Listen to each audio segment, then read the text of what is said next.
Real quick, before we start, go find your cat. Go on, I'll wait. Got them? Good. Now look at them. Just look at them existing, doing absolutely nothing. Maybe they're loafing on the couch. Maybe they're in that weird meatloaf position where you can't see any of their legs and they look like a fluffy oval. Whatever they're doing, they feel safe right now. Hold on to that image, because by the end of this video you're going to understand exactly what you destroy in that little brain every single time someone thinks it's hilarious to sneak up behind them with a cucumber or blast an air horn next to their ear. And the damage is not small, it's not temporary. Researchers have found changes that look almost identical to PTSD in humans in your cat. The one currently shaped like a loaf on your couch. Let's get into it. When your cat gets scared, their brain does not think. That's the first thing you need to understand. There's no processing, no evaluation, no, let me assess this threat.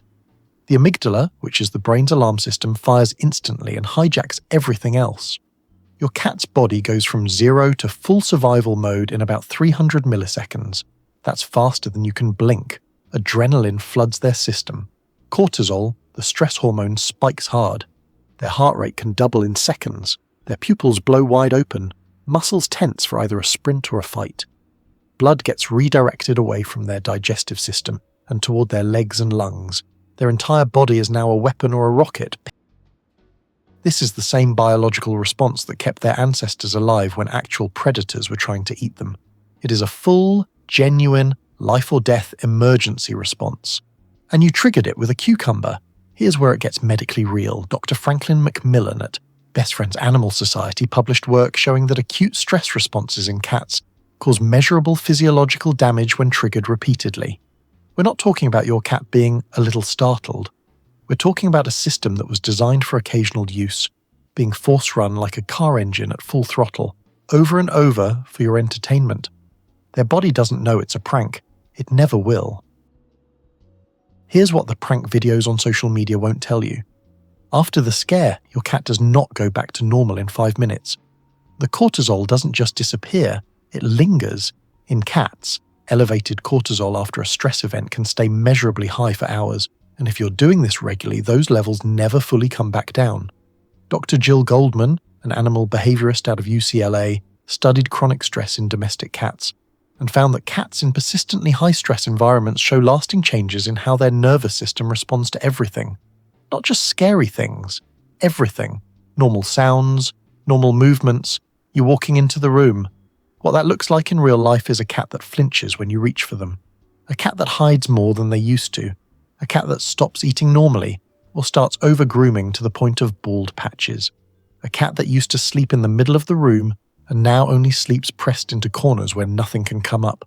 Behind them, you did not make a funny video. You rewired a nervous system.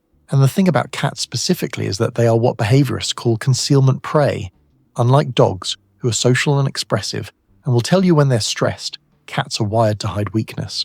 So your cat might look fine, they might seem totally normal to you, and they are quietly running on a stress response that never fully powers down.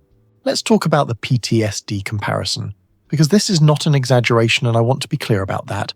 Post-traumatic stress in animals was formally recognized in research following studies on military working dogs returning from combat zones.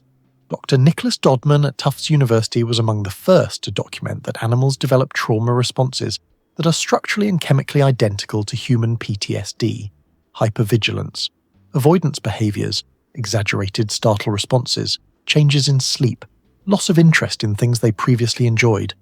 Cats in shelters that experienced repeated frightening events show exactly this pattern. But you don't need a shelter environment to get there.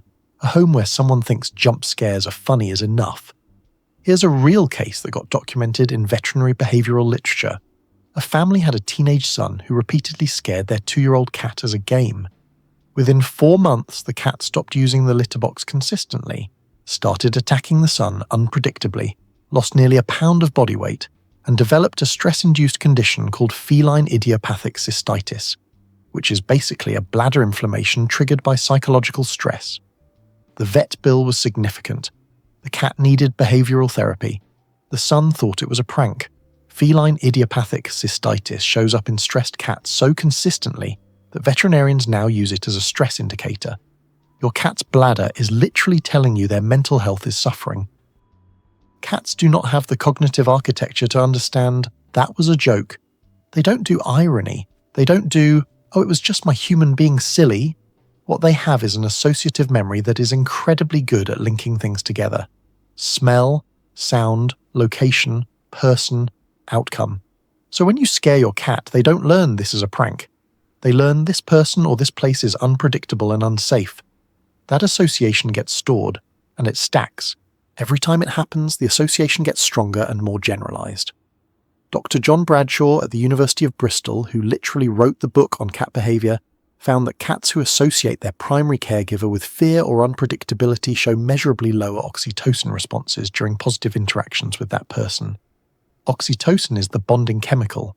Your cat's brain is releasing less of the I love this person chemical when they're around you, because you've trained them to expect danger from you.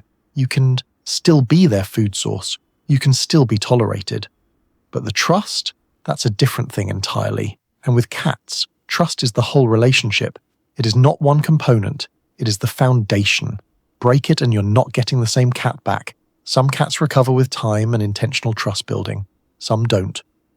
Older cats and cats with already anxious temperaments can shift into a permanent defensive baseline that no amount of gentle behavior later will fully undo. If you've never done this to your cat, great. Go give them a slow blink and feel good about yourself. If you have done it, even once thinking it was harmless, now you know. You don't need me to make you feel terrible. What you can do is start actively rebuilding. Let your cat initiate contact. Get on the floor at their level. Slow blink at them. Don't loom. Don't rush. Let them relearn that you are the safest thing in their environment, because that's what you're supposed to be. And if you have a kid, or a roommate or a family member who thinks scaring the cat is funny, show them the part about the bladder. Nothing ends a prank habit faster than a vet bill. If this video made you think differently about something you thought was harmless, subscribe to Meow Mindset because we do this every week. Your cat's brain is genuinely fascinating, and the more you understand it, the better life gets for both of you.